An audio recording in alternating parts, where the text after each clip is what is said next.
Copa do Brasil. A Copa do Brasil será disputada de fevereiro a maio. Como atualmente, as primeiras fases serão disputadas simultaneamente às 8 primeiras datas da Libertadores. A diferença é que a Copa do Brasil seria disputada apenas em jogos únicos e haveria um critério para se definir o mandante nos jogos, e também seria disputada por um total de 121 clubes, em vez dos 96 atuais. Desses 121, 9 entrariam na fase de oitavas de finais. Esses 9 seriam os clubes que disputam a Libertadores, e caso haver menos de 9 clubes brasileiros na Libertadores, essas 9 vagas seriam completadas com os melhores colocados na tabela agregado do Brasileiro do ano anterior. Na primeira fase começariam jogando 112 clubes, sendo 56 clubes classificados através dos campeonatos estaduais e os 56 clubes mais bem colocados nas divisões do Campeonato Brasileiro, garantindo a presença de todos os clubes das séries A, B e C. Tais clubes jogariam 4 fases de mata-a-mata, até que restem 7 clubes que se juntarão aos outros 9 nas oitavas de finais da Copa do Brasil. Os jogos seriam sorteados em todas as fases até a final. Na primeira fase, os clubes de pior ranking jogariam em casa, e a partir da segunda fase, para se definir o mando de campo seria aplicados os seguintes critérios. O primeiro critério seria número de mandos de campo na competição.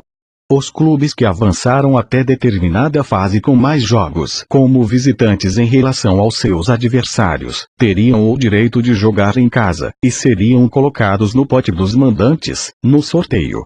O segundo critério seria a campanha na competição. O time que avançou até determinada fase com mais vitórias e saldo de gols em relação a seus adversários, seria colocado no pote dos mandantes, no sorteio. O terceiro critério seria a colocação nas divisões do Campeonato Brasileiro do ano anterior. O clube com maior colocação nas divisões do Campeonato Brasileiro do ano anterior em relação a seus adversários, seria colocado no pote dos mandantes, no sorteio. Porém, haveria uma vantagem para os visitantes, que seria o empate com gols para avançar, sendo 0-0 o único resultado que leva para a prorrogação. A partir da prorrogação, qualquer empate levará a decisão para os pênaltis até a final. A final da Copa do Brasil seria disputada em um estádio definido antes do início da competição, e logicamente não haveria esse tipo de vantagem para o visitante. O campeão se classificaria para a fase de grupos da Libertadores e para a Supercopa do Brasil, contra o campeão brasileiro. Supercopa do Brasil seria disputada em jogo único, em um estádio predefinido, simultaneamente ao Supercampeonato Brasileiro, ou à Recopa Sul-Americana. É o confronto entre o campeão brasileiro e o campeão da Copa do Brasil. Já que ambos os times entram na fase de grupos da Libertadores, ambos podem aproveitar uma das 4 datas da pré-Libertadores para realizar tal confronto. Porém, em uma hipotética situação em que o campeão da Copa do Brasil tiver que disputar as semifinais do Supercampeonato Brasileiro e também a Recopa Sul-Americana, este jogo poderá acontecer 3 dias antes do início do calendário, na pré-temporada. Porém, essa situação exige que o campeão da Copa do Brasil vença também um turno do Campeonato Brasileiro juntamente à Libertadores ou à Sul-Americana, sendo pouco provável. Campeonatos regionais. Alguns campeonatos regionais retornariam ao calendário, como o Torneio Rio-São Paulo e a Copa Sul-Minas, enquanto outros se manteriam, como a Copa do Nordeste e a Copa Verde. Porém, a Copa Verde seria dividida em 2 torneios, a Copa Centro-Oeste e a Copa Norte. O campeão da Copa Centro-Oeste enfrentaria o campeão da Copa Norte para se definir o campeão da Copa Verde. Os campeonatos regionais aconteceriam de junho a julho, em 10 datas, servindo como uma pausa e preparação para o Campeonato Brasileiro do segundo semestre. Com isso, seriam disputados simultaneamente a competições de seleções como Copa América, Olimpíadas e Copa do Mundo, e serviriam de preparação para os clubes entrarem no segundo semestre, como se fosse uma nova pré-temporada de luxo no meio do ano.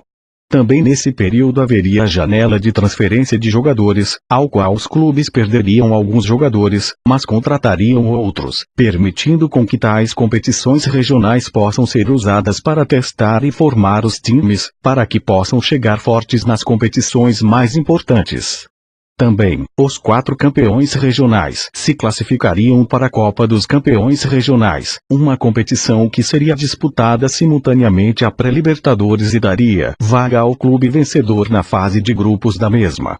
Para isso, a vaga de Brasil 5 na Libertadores não seria preenchida até o final da Pré-Libertadores, pois ela pertenceria ao campeão da Copa dos Campeões. Entretanto, se um campeão regional se classificar para a fase de grupos da Libertadores por outras competições, ele passa sua vaga na Copa dos Campeões ao melhor colocado na tabela agregada do Campeonato Brasileiro, que não for a Libertadores.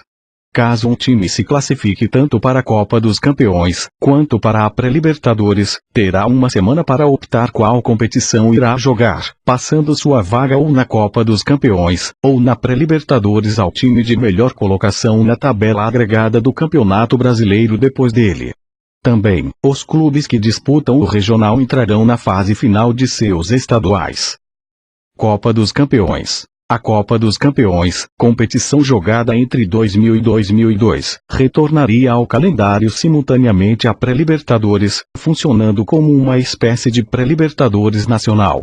Ela daria vaga diretamente à fase de grupos da Libertadores ao seu campeão.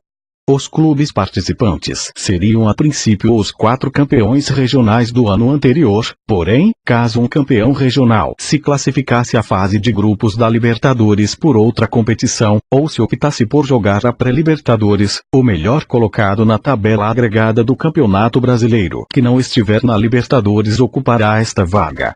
Seria disputada em 4 datas, 2 datas para as semifinais, em jogos de ida e volta, e 2 datas para as finais, também em jogos de ida e volta. Tal competição valorizaria os campeonatos regionais, já que ao vencer um clube poderia ter um caminho a mais para chegar à Libertadores.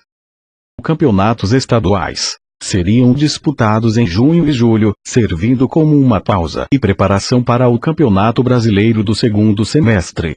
Seriam 14 datas no total, 10 para a primeira fase, jogada simultaneamente aos regionais e sem os clubes que o disputam, e 4 datas para uma fase final, contendo os times que disputaram os regionais e os classificados da primeira fase. Copas estaduais. Seriam copas disputadas por todos os times do estado, ou pelo menos aos que optarem, e seriam disputadas simultaneamente à Copa do Brasil. Cada federação estadual organizaria sua Copa Estadual e os grandes times poderiam usá-la para treinar sua categoria de base ou descobrir novos talentos. Total de datas no ano. Serão 87 datas, distribuídas entre a primeira semana de fevereiro à última semana de novembro. A seguir será apresentado como ficaria o calendário do futebol brasileiro. Então essa é minha primeira proposta para o calendário do futebol brasileiro. Peço suas críticas e sugestões nos comentários, e se inscreva no canal, para juntos melhorarmos o futebol brasileiro.